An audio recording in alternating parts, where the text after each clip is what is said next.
Study IQ IAS, अब तैयारी हुई अफोर्डेबल।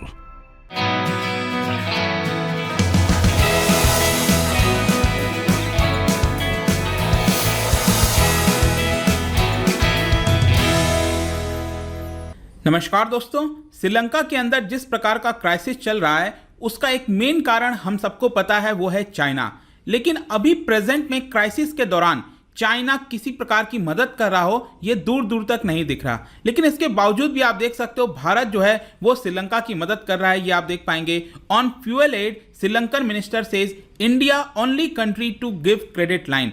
तो ये एग्जैक्टली हो क्या रहा है, यहाँ पर भारत क्यों मदद कर रहा है, जो फॉरेन मिनिस्टर है उनका क्या कहना है। साथ ही साथ हम ये जानने की कोशिश करेंगे कि भारत क्या सीख सकता है, मतलब कि श्रीलंका के अंदर जो क्राइसिस हुआ उससे लेसन्स क्या क्या मिलते हैं, वो बहुत इंपॉर्टेंट है। काफी कुछ जानने को आपको मिलेगा इकोनॉमी के पर्सपेक्टिव से। चलिए आगे बढ़ते हैं, लेकिन उसके पहले ध्यान रखिएगा 2 दिन के बाद हमारा जो यूपीएससी फाउंडेशन बैच है उसके अंदर एडमिशंस क्लोज हो जाएंगे।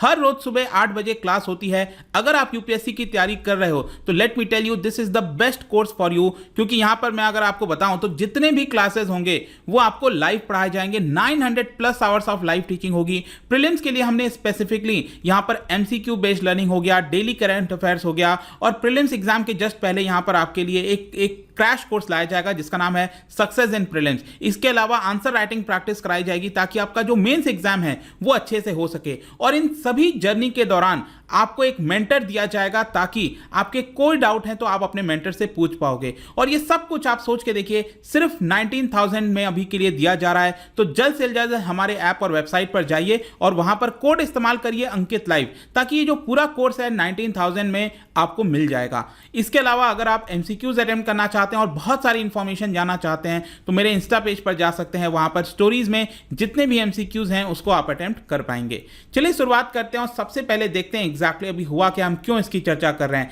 श्रीलंका की जो पावर एंड एनर्जी मिनिस्टर हैं कंचन विजयसेखरा, ये आप देख सकते हो, इनके द्वारा ये बयान आया है और उनका ये कहना है बेसिकली कि देश के अंदर यहां पर जिस प्रकार का पॉलिटिकल अनरेस्ट चल रहा है, मैसिव प्रोटेस्ट चल रहा है पूरे देश के अंदर, उसको देखते हुए यहां पर श्रीलंका ने सभी देशों से मदद मांगी थी कि उनको एटलीस्ट फ्यूल जो है, जो ऑयल होता है, वो प्रोवाइड कराई जाए। लेकिन अभी के लिए भारत ही एक ऐसा देश है जिन्होंने यहां पर लाइन ऑफ क्रेडिट दिया है। लाइन ऑफ क्रेडिट का मतलब ये होता है कि सपोज भारत ने कह दिया कि हम आपको $1 बिलियन का लाइन ऑफ क्रेडिट देते हैं, तो श्रीलंका जो चाहे इस पैसे से धीरे धीरे कर कभी $100 मिलियन, कभी $200 मिलियन के जो goods of worth of goods हैं वो भारत से मंगा सकता है। तो ये लाइन ऑफ क्रेडिट होता है। तो अभी तक भारत ही एक ऐसा देश है जिन्होंने यहां पर मदद करने के लिए सामने आए हैं। चाइना दूर दूर तक नहीं दिख रहा। इसके अलावा इनका यह भी कहना था कि हमारी रशिया से भी बात चल रही है, क्योंकि आपको पता होगा Russia is one of the world's largest producer, लेकिन वो ऑलरेडी इस समय यूक्रेन के साथ एंगेज है, जो भी वॉर चल रहा है इस समय। और तो यहां पर उनका कहना है कि हमारी मीटिंग रशिया के अंदर चल रही है और जो भी हमारी रिक्वायरमेंट है हमने रशिया को बता दिया है, और देखते हैं आगे चलकर क्या होता है, क्या हमें वहां से कोई मदद मिल पाती है कि नहीं। लेकिन अभी के लिए तो सिर्फ भारत ही एक ऐसा देश है जो मदद कर रहा है। अब समझने की आवश्यकता यह है कि उस देश के अंदर, श्रीलंका में, तेल नहीं है, डीजल पेट्रोल नहीं है, और इसी की वजह से अब आप सोच के देखिए, अगर कोई भी चीज अगर ट्रांसपोर्ट करना हो, कुछ भी करना हो, बिना डीजल और पेट्रोल के नहीं जा सकता।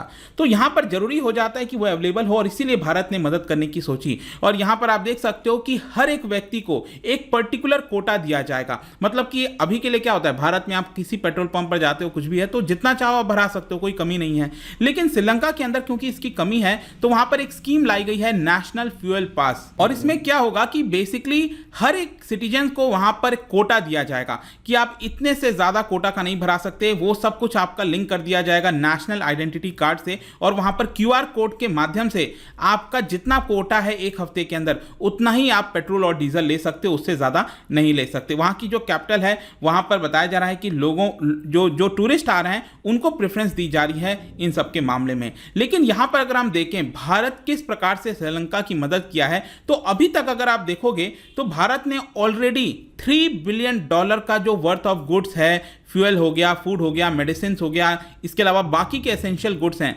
वो हमने श्रीलंका को सप्लाई किए हैं ताकि किसी प्रकार से हालात सुधर सकें। आपको समझने की भी आवश्यकता है कि श्रीलंका हमारा पड़ोसी देश है। ऐसा नहीं है कि कोई श्रीलंका अटलांटिक ओशन के बीच में कोई छोटा सा आइलैंड कंट्री है, ऐसा नहीं है।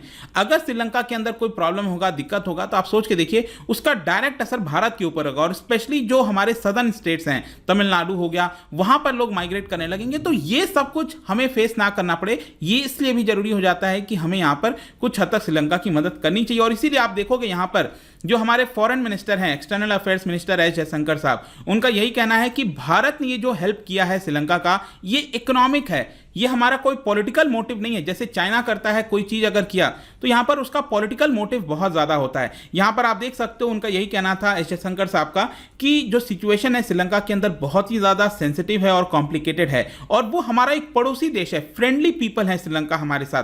तो इंडिया का जो फोकस है वो अभी इकोनॉमिक एस्पेक्ट पे है, बाकी चीजें हमारे लिए अभी के लिए मैटर नहीं करती। तो ठीक है, यहां तक हम समझ गए कि भारत जो है वो मदद कर रहा है। लेकिन प्रॉब्लम अगर आप देखोगे श्रीलंका के अंदर जो सबसे बड़ी प्रॉब्लम है, देखो पूरा देश इस समय बैंकरप्ट हो चुका है, ये बात सही है, लेकिन उसका जो एक सबसे मेन प्रॉब्लम आप देखोगे तो वो आपको देखने को मिलेगा ट्विन डेफिसिट प्रॉब्लम। मतलब दो तरह के डेफिसिट, एक है आपका फिजिकल डेफिसिट और दूसरा है current account deficit. Physical deficit का सिंपल अर्थ ये हुआ कि सरकार बहुत ज्यादा खर्च कर रही थी, सरकार के पास पैसे नहीं है। करंट अकाउंट डेफिसिट का सिंपल अर्थ ये हुआ कि सरकार जो है वो इंपोर्ट ज्यादा कराती है बाकी देशों से, एक्सपोर्ट कम करती है, राइट। तो ये जो रेसिपी होता है दोनों ट्विन डेफिसिट का, ये एकदम डिजास्टर की तरह काम करता है। लेकिन अगर मान के चलो हम कहते हैं कि श्रीलंका के अंदर एक्सटर्नल जो प्रॉब्लम थी वो बहुत ज्यादा थी, मतलब कि वो उसके बियॉन्ड था, उसको कर नहीं सकता था, कोविड हो गया, बहुत कुछ है, मैं आपको आगे बताऊंगा। लेकिन जो इंटरनल प्रॉब्लम है उसको भी श्रीलंका ने नहीं सुधारा। जैसे कि सबसे पहले राजपक्षा जो सरकार थी अभी तक जो चल रही थी, जो कि अभी भाग चुके हैं, सिंगापुर भाग चुके हैं, तो उन्होंने सबसे पहले क्या किया, टैक्सेस में भारी कमी कर दी। वहां पर जो वैल्यू एडेड टैक्स होता है, वैट, उसमें कमी कर दी। ऑलरेडी श्रीलंका की सरकार के पास टैक्स नहीं आ रहा था, लेकिन लोगों को लुभाने के लिए टैक्स काफी कम कर दिया। इसके अलावा यहां पर सरकार बहुत ज्यादा एक्सपेंडिचर करने लगी, लोगों को दिखाने लगी कि देखिए हम आपके लिए कितना कुछ कर रहे हैं, सब्सिडीज प्रोवाइड करने लगी।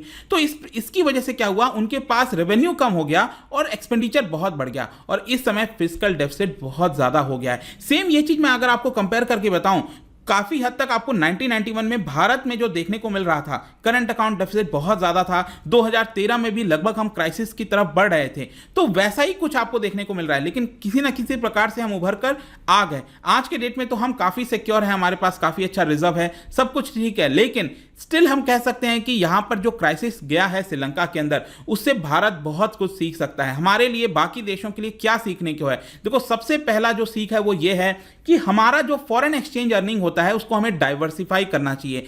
एक पर्टिकुलर 1-2 सेक्टर में ही जमा नहीं रखना चाहिए। जैसे कि श्रीलंका के अंदर क्या हुआ, वो ज्यादातर डिपेंड करते थे टूरिज्म के ऊपर। अब कोविड के समय क्या हुआ, 2-2.5 साल तक पूरा टूरिज्म ठप हो गया, कोई लोग आ नहीं रहे थे, तो डॉलर उनके पास नहीं आ रहा था। और दूसरा, यहां पर वो डिपेंडेंट थे चाय के एक्सपोर्ट पर, टी हो गया, तो वो रशिया को काफी ज्यादा टी भेजा करते थे। लेकिन रशिया क्या है, रशिया के अंदर क्राइसिस हो गया, वो आपका यूक्रेन के साथ लड़ाई लड़ रहा है, तो इनका सब कुछ एक प्रकार से प्रॉब्लम हो गया है, जिसकी वजह से इनकी फॉरेन एक्सचेंज अर्निंग बंद हो गई, पैसे नहीं आ रहे थे, डॉलर नहीं आ रहे थे।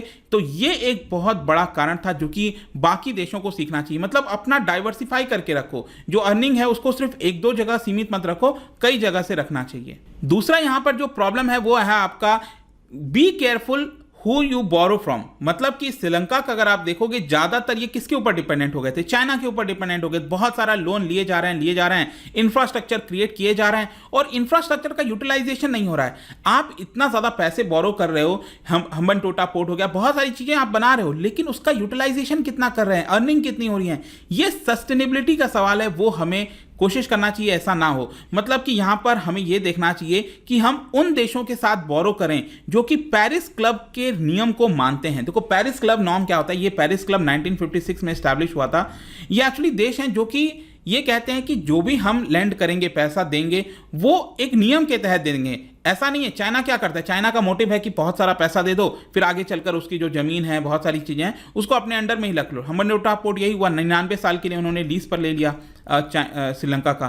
तो ऐसा नहीं करना चाहिए, रिस्पॉन्सिबल तरीके से हमें बोरो करना चाहिए, ये ध्यान रखना है। फिर तीसरा जो सीख मिलता है वो ये है कि don't commit the original sin of floating foreign dollar bonds. अब देखो ये क्या होता है, अब देखो यहां पर ध्यान से समझने की आवश्यकता है। जैसे हमारे देश के अंदर जो प्राइवेट कंपनीज हैं वो तो बोरो करती रहती हैं, जैसे रिलायंस, टाटा, इस तरह की बड़ी बड़ी कंपनीज हैं, वो क्या करती हैं, देश के अंदर भी बॉन्ड जारी करती हैं और लोगों से बोरो करती हैं। उसी प्रकार से ये कंपनीज फॉरेन कंट्रीज में भी बॉन्ड जारी करती हैं और बोरो करती हैं। ठीक है, मतलब कि बॉन्ड जारी किया, डॉलर भारत के अंदर आया, उसको रुपये में कन्वर्ट करके हम रख लिए, लेकिन क्या उसका रिपेमेंट भी तो करना है, डॉलर में पेमेंट भी तो करना है।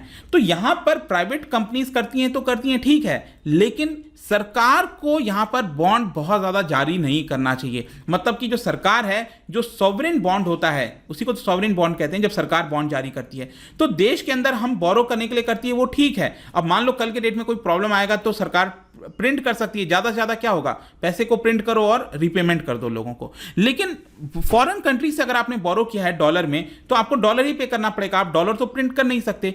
तो सरकार को इसमें नहीं फंसना चाहिए। श्रीलंका ने क्या किया, 2007 में इसकी शुरुआत कर दी, 2007 में डॉलर बोरो करना स्टार्ट कर दिया, बॉन्ड जारी करके फॉरेन कंट्रीज में। धीरे धीरे करते करते आज ये बहुत ज्यादा बोरो कर चुके हैं, तो इसकी वजह से एक बहुत बड़ी दिक्कत आई है। अभी प्रेजेंट में सिचुएशन में आपको बताऊं तो भारत कोई बहुत ज्यादा बोरो नहीं करता है। भारत की सरकार अगर आप देखोगे तो बहुत कम बोरो करती है डॉलर्स में फॉरेन कंट्री से, लगभग आप कह सकते हो it is just 5% of our GDP. ठीक है, अब 5% मतलब पूरे विश्व में अगर आप देखोगे it is one of the lowest है।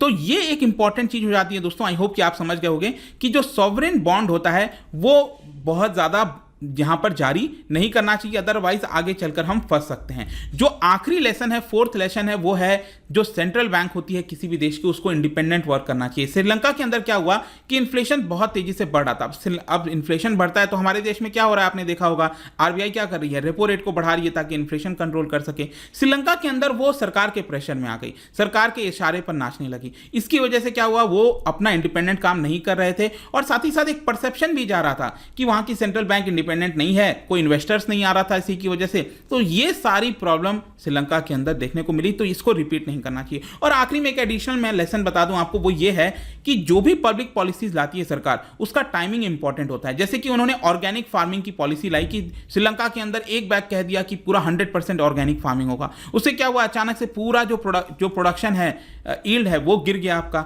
तो यहां पर सरकार को कहीं ना कहीं फार्मर्स को साथ लेना चाहिए था, उनको एजुकेट करना चाहिए था। इसके अलावा एक बफर स्टॉक रखना चाहिए था कि अगर ऑर्गेनिक फार्मिंग करते हैं, अगर यहां पर प्रोडक्शन गिरता भी है तो एक बफर स्टॉक पड़ा हुआ है जो कि काम आ जाएगा। तो ये श्रीलंका ने नहीं किया, ये भी एक बहुत बड़ा लेसन है। तो आई होप कि यहां पर आपको काफी कुछ जानने को मिला होगा। और कंक्लूजन क्या निकलता है, कंक्लूजन यही है कि श्रीलंका इस समय ऑलमोस्ट बैंकक्रप्ट हो चुका है, इन्फ्लेशन बहुत ज्यादा है, हंगर की तरफ बढ़ रहा है, एक प्रकार से health care system almost collapse पे है। तो अगर इस समय वो आईएमएफ से मदद भी ले लेता है तो भी उसको बहुत लंबा समय लगेगा इससे उभरने के लिए। कई साल पीछे जा चुका है इस समय श्रीलंका। देखते हैं आगे क्या होता है, बट आई होप कि ये वीडियो आपको काफी पसंद आया होगा, बहुत कुछ जानने को मिला होगा। जाने से पहले एक इंटरेस्टिंग क्वेश्चन, क्या बता सकते हैं कि किस ऑर्गेनाइजेशन के द्वारा the global enabling trade report ये जारी किया जाता है? इसका राइट आंसर आपको पता ही होगा, मेरे इंस्टाग्राम पर तो मिलेगा ही, वहां पर अगर आप नहीं हो कोई बात नहीं, टेलीग्राम से भी ले सकते हैं इसका सही उत्तर। मैं कई सारे जो एमसीक्यूज हैं वो यहां पर स्टोरीज में डालता रहता हूं। बाकी अगर आपको पीडीएफ चाहिए तो टेलीग्राम पर आइए, अलग अलग सोशल मीडिया पर आप जुड़ पाओगे। और जैसा मैंने बताया, यूपीएससी की तैयारी अब बहुत आसान हो गई है। गो टू आवर ऐप या फिर वेबसाइट पर, वहां पर कोड इस्तेमाल करिए अंकित लाइव, ताकि ये जो पूरा कोर्स है अभी के लिए इनॉग्रल ऑफर सिर्फ 19,000 में आपको मिल जाएगा। आई होप की वीडियो आपको पसंद आया होगा। मिलता हूं आपसे next time, till then thank you very much, see you soon. Hi, this is Ajay Joshi, one of the UPSC aspirant from remote area of India who face multiple number of difficulty to assess the basic elements which are necessary to crack UPSC exams like proper guidance, environment. Study IQ is only platform in India which provide me all these basic elements. And thank you again Study IQ, make me so confident so that this time I will definitely crack UPSC exam. Study IQ IAS, अब तैयारी हुई affordable.